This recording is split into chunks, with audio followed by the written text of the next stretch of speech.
Howdy, 6 people watching who will probably click off after about 40 seconds. I'm Boone. And my name's Ollie. And oh boy, do we have something weird for you today. Weirder than this one-armed chicken, baby?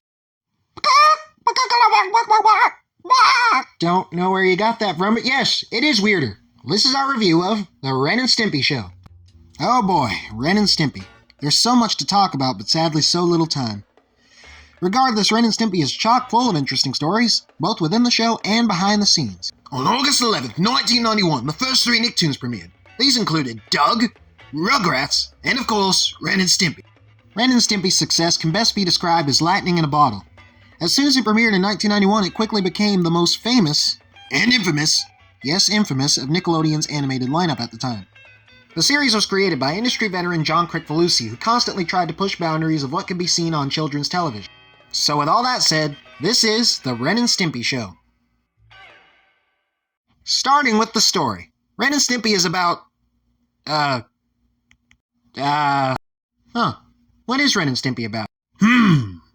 What is Ren and Stimpy about? Is it about A, satirizing real-world events? B, the nuclear family? C, wait a minute, we've already done this gag before. Never mind, Herc.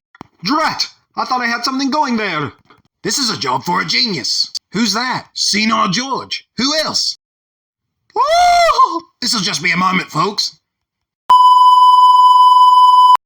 It's time for Ask Senile George with your host, Senile George.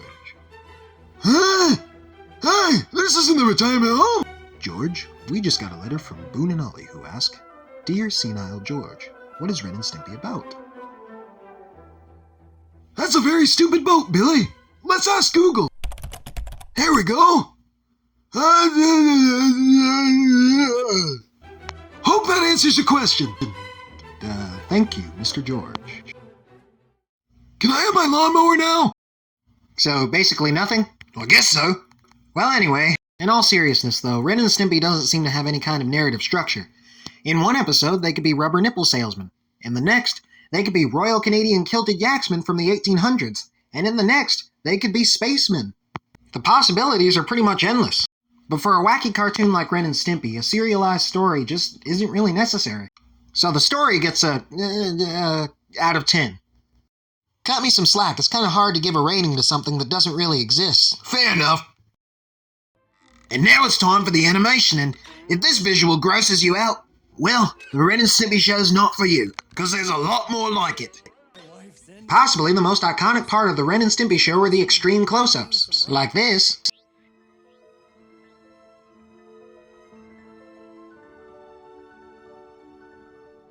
And this.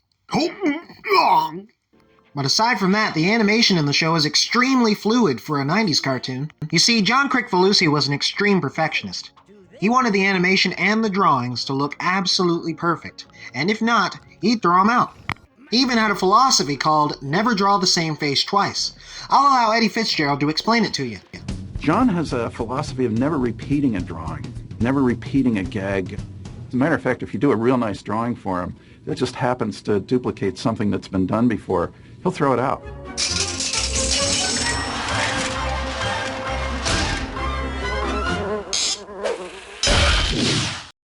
Sure, it resulted in several episodes not meeting their deadlines, more on that later, but the final result is actually really well done.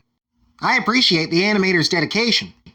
Just about every other episode of Ren and Stimpy had a different animation studio behind it, and the studio that undoubtedly did the best work was Carbuncle Cartoons. They're the ones responsible for this masterpiece.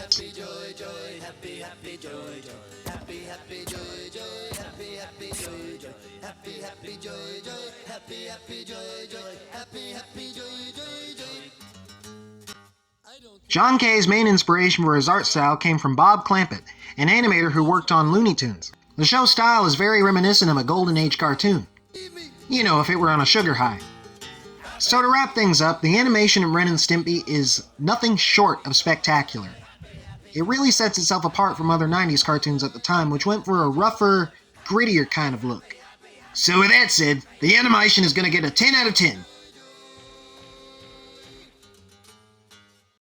And now it's time to move on to the characters, starting with Ren Hoek. And, he's insane. First, I'm gonna tear your lips out. Yeah. That's what I'm gonna do. And then I'm gonna gouge your eyes out. Yeah. That's what I'm gonna do. Despite Ren's abrasiveness and general hostile attitude, he does have a vulnerable side. Take, for example, Stimpy's fan club. In this episode, Stimpy receives a bunch of fan letters while Ren gets absolutely none. Ren believes that this is because nobody likes him and that he's not important. In order to help Ren out, Stimpy decides to make Ren the president of his fan club. All goes well until Ren starts reading the letters and noticing how much praise Stimpy gets, desiring that for himself. Ren is driven to insanity, as he often is, to the point where he even contemplates murdering Stimpy in his sleep. Dirty hands.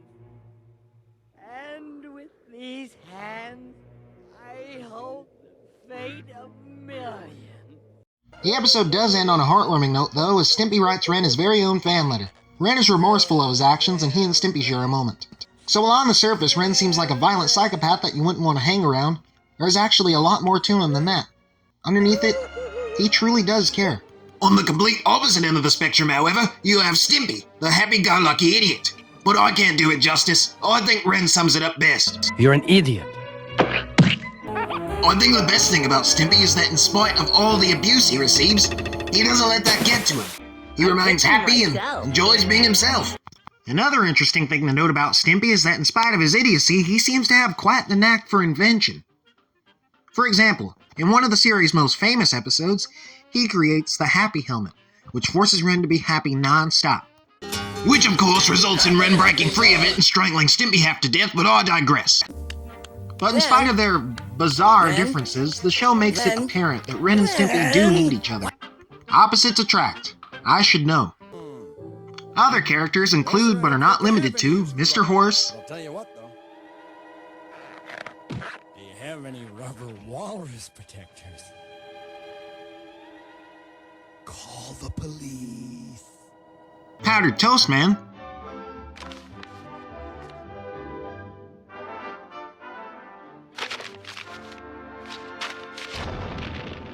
And of course, every kid's favorite, George Liquor, American.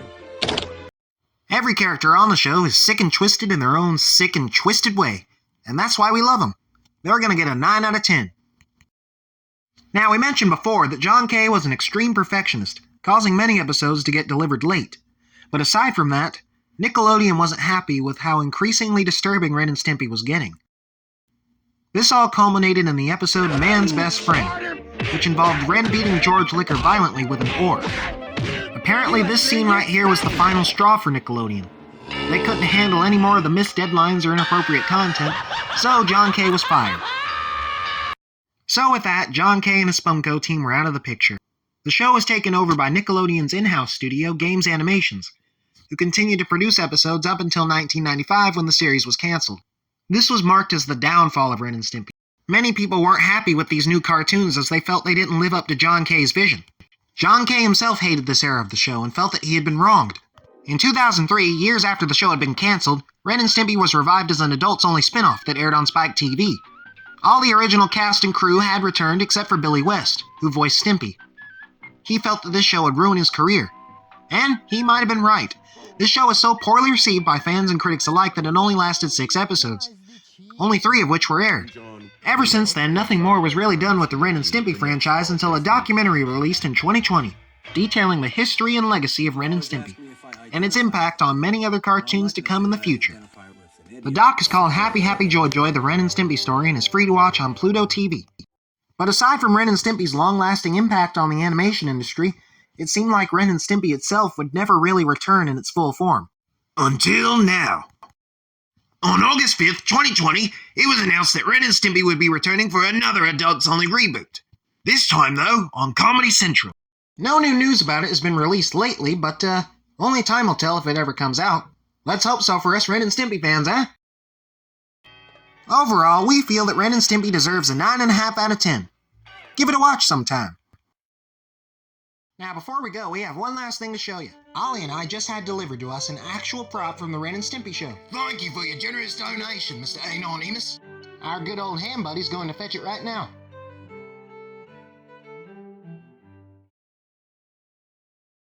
What is it? You don't know? That's the history eraser button. The what?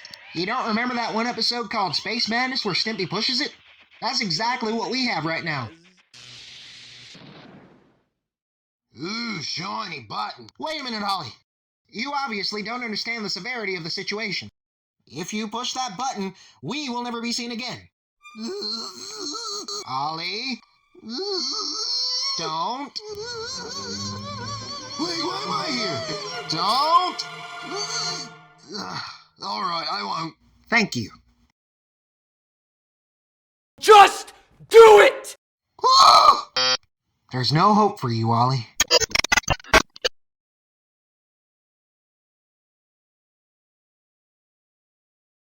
Ooh, shiny button. Wait a minute, Ollie.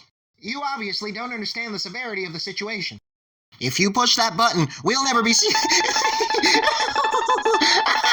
Oh, please, please stop.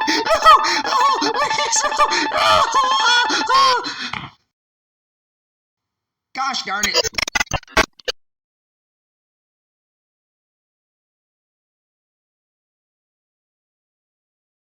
Ooh, shiny button. Wait a minute, Ollie. You obviously don't understand the severity of the situation. If you push that button, we'll never be seen. Ah, come on.